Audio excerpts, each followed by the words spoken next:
Olá pessoal, estamos de volta, Iago Franklin, e no vídeo de hoje nós vamos dar continuidade aos tutoriais e dessa vez vamos falar sobre documento e aplicação. Então eu preparei esse slide aqui para a gente falar sobre os dois objetos mais importantes do Revit. Um é o Application e o outro é o Document. Através desses dois objetos nós conseguimos acessar todas as configurações do Revit. Então o objeto Application são basicamente as configurações gerais do Revit, como questões de idioma, localização, unidade de medida e etc. O UI Application são as propriedades de interface do usuário, como por exemplo botões, janelas, palettes, etc. E por outro lado nós temos o Document. O Document ele pode ser dividido em Document e UI Document. O Document seria o projeto aberto no momento, né? Seria então, você teria acesso aos elementos daquele documento em questão, ou seja, o projeto aberto no momento. Enquanto que o UI Document seria a interação do usuário, como por exemplo o ato de selecionar, atualizar, mover, tudo isso você acessaria através do UI Document. Então tenha em mente que esses dois objetos são fundamentais durante a interação com a API do Revit. Então nesse slide eu mostro como a gente poderia instanciar esses objetos. Então você pode ver ali que a UI Application vem de Command Data, enquanto que a Application vem da UI App. Então primeiro a gente precisa criar o UI App, né, que seria o UI Application, e a partir dessa UI App a gente acessa o App, então que seria a Application. E para o Document a mesma coisa, primeiro a gente cria o UI Document, que no caso eu estou chamando de UI Doc, e através desse UI Doc nós criamos o documento específico que eu estou chamando de Doc ali, que é UIDoc.document. Então vamos fazer isso de forma prática no Revit. Então aqui dentro do meu Visual Studio Code, onde nós paramos no último vídeo, vamos instanciar tanto a aplicação quanto o nosso documento. Então a primeira coisa que eu vou fazer aqui é criar uma nova classe. Add Class. E eu vou chamar essa classe de Selection. Selection porque nós vamos utilizar ela para explorar as formas de seleções dentro do Revit. Então, dentro dessa nova classe, eu vou importar os meus namespaces. Então, using autodesk.revit.db, alterar o meu teclado. O mesmo eu vou fazer para UI. Então, UI. Agora eu vou importar também o attributes. Então, attributes. E também vou importar mais um aqui, que vai ser o Application Services. Então, importei todos os namespaces necessários aqui para interagir basicamente com o Revit. E agora nós temos que estender uma classe, como fizemos no primeiro vídeo. Então, a external command. E agora eu vou implementar os métodos obrigatórios dessa classe. E dentro desse método, eu vou implementar tanto a minha aplicação quanto o meu document. Então, vamos começar pelo Application. No slide anterior, vocês viram que para a gente instanciar a aplicação, nós precisamos primeiro implementar a UI Application. Então vamos criar uma variável chamada UI App do tipo UI Application. O tipo dela é UI Application e o nome é UI App. E UI App vai ser igual a commandData.application, como está escrito no slide anterior. E a partir do UI App nós podemos instanciar a application. Então, a application, que eu vou chamar de app, vai ser igual a UIApp.application. E por último, a nossa documentação, né? Nosso document, que vai ser UIDoc, que eu vou chamar de UIDoc. Ele vai ser igual a UIApp.ActiveDocument, ou seja, eu estou pegando o documento ativo no momento. E o mesmo vamos fazer para document. O document, que eu vou chamar de doc, ele vai ser igual a uidoc.document. Então agora que nós instanciamos esses objetos, eu vou criar um comentário aqui dizendo creating app and doc objects. Então toda aplicação que você fazer basicamente com o Revit API, você vai precisar criar essas variáveis. Aqui na frente primeiro a gente tem o nome do tipo da variável, o nome da variável e o valor da variável. Então, em todo plugin, basicamente, você vai precisar dessas variáveis dessa maneira. E agora, na sequência, eu preciso retornar o meu método, porque ele está reclamando aqui. Então, vamos simplesmente dar um return result succeeded. Aí ele para de reclamar. Bom, então agora que nós resgatamos aqui os nossos objetos fundamentais, nós podemos de fato começar a interagir através do Revit API. Vamos começar com uma coisa fundamental que é seleção, que seria preparar o usuário para selecionar um tipo de objeto. E a partir dessa seleção você pode ou retornar dados desse objeto selecionado, ou você pode executar comandos específicos com esse objeto selecionado. A princípio vamos manter isso simples, apenas selecionando um objeto e apresentando os dados desse objeto. Por exemplo, se você clicar numa parede, você pode exibir dados dessa parede. Se você clicar numa porta, você pode exibir dados dessa porta e assim sucessivamente. Uma coisa que eu estou percebendo aqui é que o meu namespace está errado, porque eu criei essa classe dentro da pasta commands, e aí ele adicionou esse commands aqui, então eu posso simplesmente deletar isso daqui, porque eu quero manter isso dentro do namespace, da raiz do namespace. Então, dito isto, vamos criar um método aqui que vai permitir o usuário selecionar um objeto. Então, eu particularmente não gosto de escrever o código tudo dentro do mesmo método. Esse daqui é o método principal, né, que é o executar. Eu não gosto simplesmente de vir aqui e escrever o código. Eu prefiro dividir isso em diferentes métodos e simplesmente ir chamando esse método para dentro do método principal. Então, eu vou criar um novo método aqui. Eu vou chamá-lo de... Eu gosto de dividir por region, então eu vou criar aqui uma region e eu dou o nome dessa region com o mesmo nome do método para ficar mais fácil de identificar. Eu vou chamar isso de pick method, que é basicamente o nome dessa aula de hoje, né, que é selection. E no caso nós vamos selecionar um objeto só, então eu vou chamar de pick object. É porque na sequência nós vamos selecionar mais de um objeto e assim sucessivamente. É por isso que eu estou chamando isso de pick object. Eu vou colocar um end aqui na minha region e aqui dentro eu vou criar o meu método. Então ele vai ser um public void, que ele não vai ter nenhum retorno, e o nome dele, né, pick method pick object. Ele não vai receber nenhum parâmetro. E o que esse método basicamente vai fazer é, ele vai criar uma referência. A referência é toda vez que você... Aqui, na verdade, ele até explica, né? A stable reference to a geometric object in Revit model. Significa que toda vez que você quer guardar valores de um objeto, você guarda dentro dessa variável referência. Então, basicamente, estou criando uma variável referência e dentro dessa referência eu vou armazenar o objeto que eu selecionei. Então, vou criar uma reference que eu vou chamar simplesmente de R. E essa reference, primeiro ela vai precisar acessar o meu UI doc. Então, UI doc.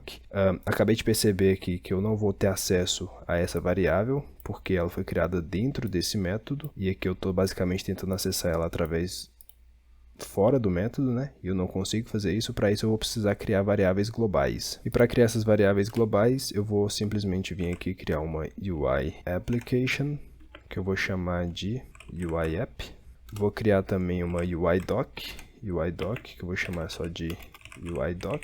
E vou criar um document, que eu vou chamar de doc. E a partir disso eu preciso substituir aqui. Então esse UI app aqui, agora ele vai simplesmente virar underline UI app. E eu preciso substituir aqui, UI app.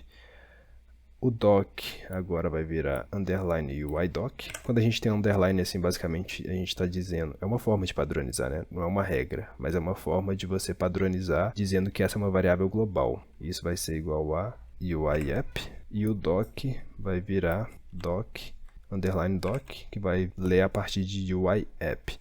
E por último, o UI app, que eu estou esquecendo aqui. Então vamos adicionar application app. E eu vou substituir aqui o app. Ótimo, então agora todos são variáveis globais. Isso significa que eu consigo acessar ele fora do método. Então se eu vier aqui e botar um UI doc, eu consigo acessar. A partir disso, nós precisamos preparar a referência para que ele possa receber um objeto que vai ser clicado. E o método que nós vamos utilizar é exatamente esse método aqui, ó, chamado pickObject. Então, vindo aqui na Revit API Docs, na versão 2023, eu vou buscar pelo objeto pickObject, que é exatamente o que nós vamos utilizar. E aqui você pode ver uma explicação, né, dizendo que ele prepara o usuário para selecionar um objeto. E para acessar esse método, nós precisamos ver o tipo dele aqui, que está dentro de Autodesk Revit UI Selection. Então, dentro de Selection, nós vamos conseguir acessar esse método. Então, voltando aqui, eu vou colocar uidoc.selection.pickObject. Então, aqui eu consigo acessar esse meu elemento. E agora eu vou passar os argumentos necessários para que esse método funcione. E ele basicamente precisa ali do Object Type. Então, apertei Tab, Object, Autodesk Revit UI Selection Object Type dot Element, já que eu vou estar selecionando um elemento. E aqui eu vou passar a mensagem que vai ser exibida enquanto o usuário seleciona o objeto que ele vai selecionar. Então eu vou colocar aqui Select an Element e vou fechar com o meu ponto e vírgula. Na sequência eu vou criar um elemento, tá? um objeto do tipo Element. Então element, que eu vou chamar de E, e esse element vai ser igual a uidoc.document.getElement, passando o R como referência. Então, basicamente, eu estou criando um objeto do tipo referência e o valor dessa variável referência está sendo o retorno de um método que me permite selecionar algo. Então, toda vez que eu seleciono algo, nesse caso é um elemento, eu vou passar essa referência como um argumento de um outro método, que é o getElement, e o retorno desse método eu vou armazenar dentro da variável element, dentro da variável E, que é do tipo element. Então, eu seleciono um elemento, armazeno esse elemento dentro da variável R, passo isso como argumento para outra variável que vai resgatar esse elemento e eu salvo isso dentro de uma variável. Pode parecer confuso, e realmente é para quem está começando, porém, à medida que você vai interagindo com a API do Revit, você vai entendendo isso. E a partir disso nós resgatamos esse elemento. E nós podemos exibir ele, como por exemplo, exibir o nome, exibir, sei lá, se for uma parede, a altura ou algo do tipo, a família, qualquer coisa do tipo. Então, deixa eu primeiro documentar isso legal, colocar 3 barras aqui e escrever o que isso faz, o que esse método faz. Então, ele basicamente prompt the user to select an element and retrieve this element. Então, agora que nós temos esse método, vamos criar um outro método que vai exibir as informações desse elemento clicado. Então, eu vou criar aqui um outro método, region, vou chamar de showElementInfo, finalizar aqui a minha region, end-region. Eu gosto de criar essas regions porque a gente pode colapsar elas, então eu vou mostrar para vocês, colapsei. Significa que ele está guardado ali dentro, né? Se eu não estiver utilizando, eu posso simplesmente fechar, que ele fica mais compacto. Aí quando você estiver trabalhando com ela, você simplesmente abre aqui, edita, e depois que você edita, você fecha. Essa é uma forma que eu encontrei de organizar o meu código. Então agora vamos aqui criar um outro método chamado showElementInfo, que ele vai ser do tipo public. O retorno dele vai ser void a princípio, e o nome dele é showElementInfo. E esse elementInfo vai receber um elemento, né, que vai ser o elemento que vai ser exibido. Então, vai ser do tipo E, que ele vai receber, vai ser do tipo element, e o nome dele vai ser E. E ele vai receber o retorno desse método aqui. Então, eu vou ter que retornar um elemento aqui. Eu vou simplesmente adicionar aqui element, que é o tipo que ele vai retornar, e a partir disso eu preciso dar um return i. Eu estou retornando esse objeto aqui, return i. Ótimo. Então aqui dentro eu vou basicamente criar uma string. Essa string eu vou chamar de S e ela a princípio vai ter o valor de element.name. Significa que eu estou pegando a propriedade nome do objeto E, do elemento E. E a partir disso eu posso simplesmente exibir essa informação. E para exibir informações, como nós vimos nessa primeira classe que criamos de Hello Being World, a gente pode utilizar esse método que é o taskDialog.show. Então, taskDialog.show, o título da nossa caixa de diálogo. Então, eu vou chamar de elementInfo, elementInformation, e o texto aqui, que no caso é o nome desse elemento. Eu vou adicionar na seguinte formatação, elementName, e vou passar aqui a string S. Legal, então significa que a gente está resgatando aqui, a gente está criando um método chamado showElementInfo, que está recebendo como parâmetro um outro elemento que está vindo de outro método, e a partir disso nós estamos resgatando o nome desse elemento, armazenando dentro da variável S, que é do tipo string, e depois eu estou simplesmente exibindo isso. Nós podemos exibir mais informações, como por exemplo o ID, a família, etc., mas a princípio eu vou manter isso simples e apenas resgatar o nome aqui. Agora vamos documentar o nosso método. Eu vou dizer que esse método show element information. E aqui o parâmetro, né, que é esse parâmetro aqui que ele tá recebendo, que o nome dele é, eu posso explicar o que ele significa. Então, element, vou chamar de picked element, ou seja, foi o elemento selecionado. Então, basicamente isso, nós temos esses dois métodos, um que seleciona e o outro que exibe o que foi selecionado, e a partir disso nós podemos chamá-los para o método principal. Eu vou agora chamar aqui o que exibe, né, que é o showElementInfo. Então, showElementInfo, ele vai receber como parâmetro o picked_element_object.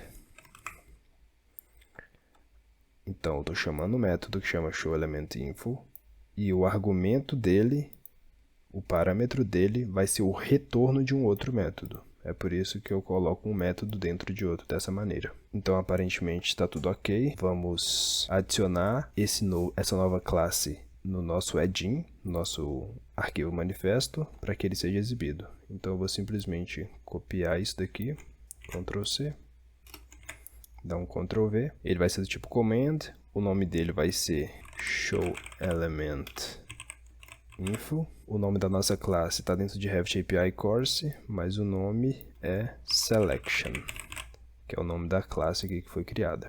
Um texto para ser exibido eu vou colocar o mesmo, então eu vou copiar aqui de cima e colar aqui. E a descrição vai ser show a picked element name. Vai ser sempre visível. O assembly dele já está certo, a gente só precisa agora criar um novo GUID. Então, Tools, Create GUID, nós fizemos isso no último vídeo.